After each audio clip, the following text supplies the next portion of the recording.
Good morning. అదేవిధంగా G Telugu ప్రేక్షకులకు అందరూ కూడా, అదేవిధంగా లింగం యాదవ్ గారికి ముఖ్యంగా ఈ కాళేశ్వరం కమిషన్ ఏర్పడి గత సంవత్సరం మార్చి 14 తారీఖు రోజు కమిషన్ ఏర్పాటు చేయడం జరిగింది. అది మే 30 వరకు కమిషన్ రిపోర్ట్ ఇవ్వాల్సి ఉండే, కానీ దాన్ని 7వ కాల పరిమితిని పెంచారు.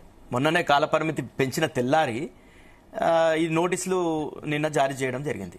అయితే వాస్తవానికి ఏంటంటే గతంలోనే ఒక 10 రోజుల కిందట మొత్తం అన్ని పేపర్లకు లీక్స్ ఇచ్చేసిండ్రు, మీడియా చిట్ చాట్ చేసిండ్రు. కాళేశ్వరం కమిషనర్ ఎవరైతే పీసీ ఘోష్ గారు ఉన్నారో వాళ్ళు ఏంటంటే ఒక 4 రోజులలో మేము 21 తారీఖు రోజు, అంటే ఈ రోజు డేట్ రోజు మేము రిపోర్ట్ సబ్మిట్ చేస్తున్నాం గవర్నమెంట్ కానీ చెప్పడం జరిగింది.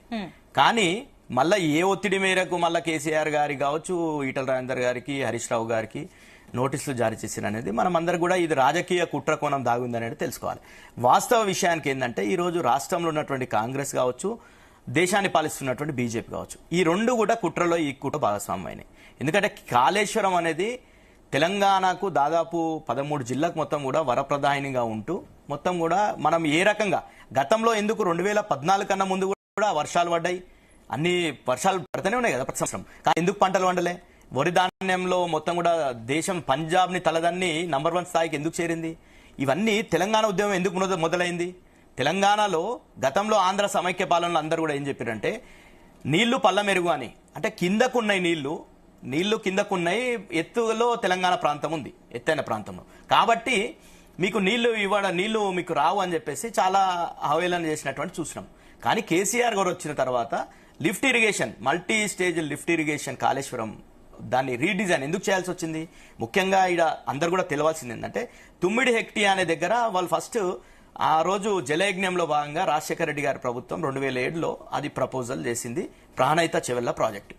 తుమ్మిడి హెక్టి దగ్గర వాళ్ళు అదైతే మహారాష్ట్ర ఒప్పుకోవాలి, అది మహారాష్ట్ర 152 మీటర్ల మేరకు వీళ్ళు ఆ రోజు డిపిఆర్ పంపించడం జరిగింది, ఆ లెవెల్ రిజర్వాయర్ లెవెల్. కానీ అక్కడ మహారాష్ట్ర ప్రభుత్వం ఆ రోజు ఇక్కడ కాంగ్రెసే ఉండే, ఉమ్మడి రాష్ట్రంలో మహారాష్ట్రలో కాంగ్రెసే ఉండే, దేశంలో కాంగ్రెసే ఉండే, కానీ ఈ 2014 వరకు కూడా ఎక్కడ ఒప్పందం చేసుకోలేరు. ఆ ముంపు అనేది ఇప్పుడు 9 ఎకరీ కడితే దాదాపు 3500 ఎకరాలు మహారాష్ట్ర సంబంధించినటువంటి భూములు మునుగుతాయి. వాళ్ళు ఎట్టి పరిస్థితిలో ఒప్పుకోమని చెప్పారు. కేసీఆర్ గారు వచ్చిన తర్వాత వెంటనే కాళేశ్వరం మేడిగడ్డ దగ్గర కట్టాలని నిర్ణయించలే. కేసీఆర్ గారు మొదటగా ఆ 9 ఎకరీ కోసం ప్రయత్నాలు చేశారు. ఆ 2014లో ఆ రోజు ఉన్నటువంటి కాంగ్రెస్ ప్రభుత్వంతో చర్చలు చేశారు. ఆ కాంగ్రెస్ ప్రభుత్వం మాకు ఎన్నికలు ఉన్నాయి, మీరు కొత్త ప్రభుత్వంతో చర్చలు చేయమంటే మళ్ళా 2015లో కూడా దేవేంద్ర ఫడ్నవీస్ గారు ముఖ్యమంత్రి అయిన తర్వాత కేసీఆర్ గారు పోయి చర్చలు చేశారు. చేసిన తర్వాత కూడా వాళ్ళు ఏంది, నేను ఆ రోజు ఫడ్నవీస్ అన్నది ఏంటంటే నేనే విదర్భ ప్రాంతం నుండి ఈ ప్రాజెక్ట్ వ్యతిరేకంగా నేను కొట్లాడినా ఈ రోజు నేను ముఖ్యమంత్రి అయిన తర్వాత నేను ఒప్పుకునే పరిస్థితి ఉండదు, మీరు కిందికి ఎక్కడన్నా కట్టుకోండి, 148 కాడ కట్టుకుంటే మాకు ఏం ప్రాబ్లం లేదని. అంతలోనే సిడబ్ల్యూసి రిపోర్ట్ ఒకటి వచ్చింది. సిడబ్ల్యూసి ఒక లేఖ రాసింది ఎవరికి? Chief engineer Pranahita Chevella project chief ఇంజనీర్కి ఒక లెటర్ ఏం రాసిందంటే అక్కడ మీరు గతంలో మీరు ప్రపోజ్ చేసిన 2275 టీఎంసీలు మీ డిపిఆర్లో పెట్టిరు, కానీ అక్కడ వాటర్ అవైలబిలిటీ లేదు, కేవలం 165 టీఎంసీ మాత్రమే అవైలబుల్ ఉంది. దాంట్లో కూడా 63 టీఎంసీ పై రాష్ట్రాలకు, మహారాష్ట్ర కావచ్చు, కర్ణాటక వాడుకోనికే హక్కు ఉంది, కాబట్టి మీకు భవిష్యత్తులో ఇబ్బంది అవుతుంది, ఈ వాటర్ అవైలబిలిటీ లేదని చెప్పింది. అది ఎప్పుడు 152 హైట్లో కడితే అక్కడ మహారాష్ట్ర ప్రభుత్వం ఒప్పుకునే పరిస్థితి లేదు, 152 కాడ అది 148 కట్టాలి. ఆ 148 కడితే 40-50 టీఎంసీలకు మించి అది ప్రాజెక్టు ఉండేటటువంటి పరిస్థితి లేదు. కాబట్టే కేసీఆర్ గారు అప్పుడు ఉన్నటువంటి రిటైర్డ్ ఇంజనీర్స్ని, అదేవిధంగా వ్యాప్కోస్ అనే సర్వే సంస్థ ద్వారా, కేంద్ర ప్రభుత్వం ఆధీనంలో ఉండే సర్వే సంస్థ ద్వారా సర్వే ఇచ్చేసి ఎక్కడైతే వాటర్ అవైలబిలిటీ ఉంటుంది, తెలంగాణకు నీళ్లు కావాలి, ఎక్కడ వాటర్ అవైలబిలిటీ అంటే మిగడ్డ దగ్గర వాటర్ అవైలబిలిటీ ఉంది, కాబట్టి అక్కడ రిజర్వాయర్లు అది బ్యారేజ్లు కట్టుకోవడం జరిగింది. ఆ బ్యారేజ్లు కట్టుకున్న తర్వాత ఈ రోజు ఏం జరిగింది? ఒక 4 సంవత్సరాలు 2019లో దాన్ని ప్రారంభించుకున్నాం మనం, ఆ బ్యారేజ్లని, మేడిగడ్డని. ఆ 4 సంవత్సరాలు తీవ్రమైనటువంటి వర్షాలు పడ్డాయి, ఆ వరదల్ని తట్టుకున్న బ్యారేజీలు. ఈ సంవత్సరం కూడా ఇప్పుడు ఈ కాంగ్రెస్ వచ్చి ఆ బ్యారేజ్ బంద్ చేసిన తర్వాత కూడా 15 లక్షల క్యూసెక్ల ప్రవాహం మొన్న వరదల్లో వచ్చింది, ఎక్కువ వర్షాలు అయినప్పటికీ బ్యారేజ్ కొట్టుకపోలేదు కదా. ఈ రోజు కాంగ్రెస్ పార్టీ చేస్తుంది ఏంటంటే, ఇంతకుముందు మిత్రుడు లింగం యాదవ్ గారు కూలేశ్వరం అయినట్టు, ఎక్కడ కూలేశ్వరం అయింది? ఒక్క మేడిగడ్డలో 2 పిల్లలు. కాళేశ్వరం అంటే ఏంది? కాళేశ్వరంలో 3 రిజర్వాయర్లేనా కేవలం? ఈ 3 రిజర్వాయర్లు కాకుండా 16 ఇంకా రిజర్వాయర్లు, మల్లన్న సాగరు, కొండపోచమ్మ సాగరు, ఇవన్నీ కూడా రిజర్వాయర్లే కదా. 16 రిజర్వాయర్లు ఉన్నాయి, 203 కిలోమీటర్ల టన్నర్లు ఉన్నాయి, 1531 కిలోమీటర్ల గ్రావిటీ కెనాల్స్ ఉన్నాయి. అదే కాకుండా 21 పంప్ హౌస్లు ఉన్నాయి, 20 లిఫ్టులు ఉన్నాయి.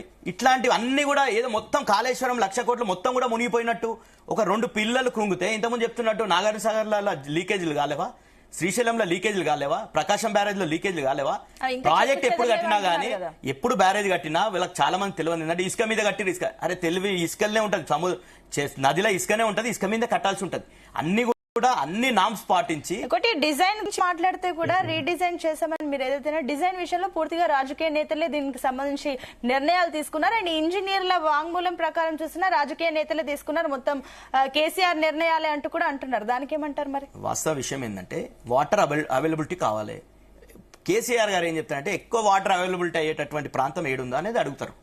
ఇంజనీర్స్ వాళ్ళంతా లైడార్ సర్వే చేసిండ్రు, వ్యాప్కోస్ వాళ్ళు సర్వే చేసి ఆ మేడిగడ్డ ప్రాంతంలో వాటర్ అవైలబిలిటీ ఉంది అని చెప్పినారు.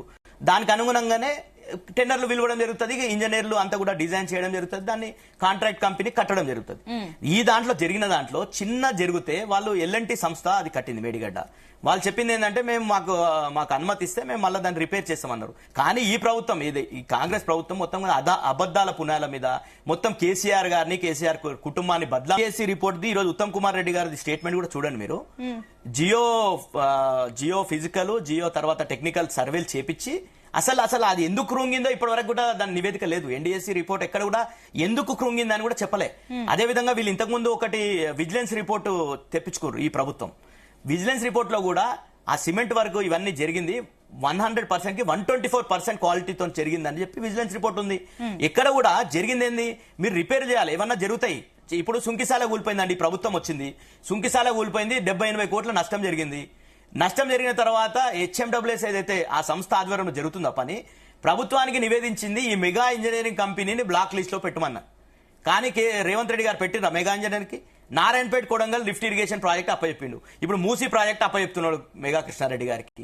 ఆ మెగా కృష్ణారెడ్డి గారు 200 కోట్లు స్కిల్ యూనివర్సిటీకి రేవంత్ రెడ్డి గారికి ముందలిస్తాడు, ఇంకా నోట్ల కట్టలు పంచుతారు. ఇవన్నీ కామన్ తెలిసినటువంటి. కాబట్టి మీరు జరిగిన ఈ ఎస్ఎల్బిసి టన్నల్ ఎందుకు కూలిందండి? ఏ లోపంతో కూలిపోయిందండి ఎస్ఎల్బిసి? దాని మీద ఇప్పటి వరకు శవాలు తీయలేరు కదా, 6-7 మంది శవాలు తీయలేరు కదా, ఇంకా అల్లనే ఉన్నాయి కదా. వీళ్ళు చేసినటువంటి ఏమో దాని మీద ఎలాంటి విచారణ ఉండదు. ఎస్ఎల్బిసి టన్నల్ ఎందుకు కృంగిపోయింది? అట్లనే నదిలో కట్టినది కృంగిపోయింది, అది మొత్తం కొట్టుకపోలే, మొత్తం కాళేశ్వరం కొట్టుకపోయిందని చెప్తుండు, కాళేశ్వరం కూలేశ్వరం అయింది అంటుండు. చాలా ఈ మాటలు వెనక్కి తీసుకోవాలి. ఈ రోజు కూడా ఎల్లం నుండి ఈ రోజు కూడా హైదరాబాద్ కి మీరు మూసీ పెట్టినటువంటిది, మూసీకి నీళ్లు తీసుకురావాలంటున్నటువంటి మల్లన్న సాగర్ కూడా కాళేశ్వరం భాగం కదా, కొండపోచమ్మ సాగర్ కాళేశ్వరం భాగం కదా. ఇవన్నీ రిజర్వాయర్లు ఇవన్నీ మర్చిపోయి కేవలం ఒక బ్లాక్ లో 2 పిల్లర్లు కృంగితే దాన్ని మొత్తం కాళేశ్వరం కృంగినట్టు మాట్లాడడం అనేది కరెక్ట్ కాదు. మీరు విచారణలో ఏమైనా చేయండి. కాంగ్రెస్ పార్టీ విచారణ ఏటీఎం గా మారిపోయింది కల్వకుంట్ల ఫ్యామిలీకి అని చెప్పేసి 80,000 అవినీతి నిరూపించడానికి ఒక్క విషయం దానికి క్లారిటీ ఇస్తాను. ఎందుకంటే చాలా మాట్లాడండి ఆయన. ఇప్పుడు ఇంత లింగం గారు ఒక 20 నిమిషాలు మాట్లాడారు.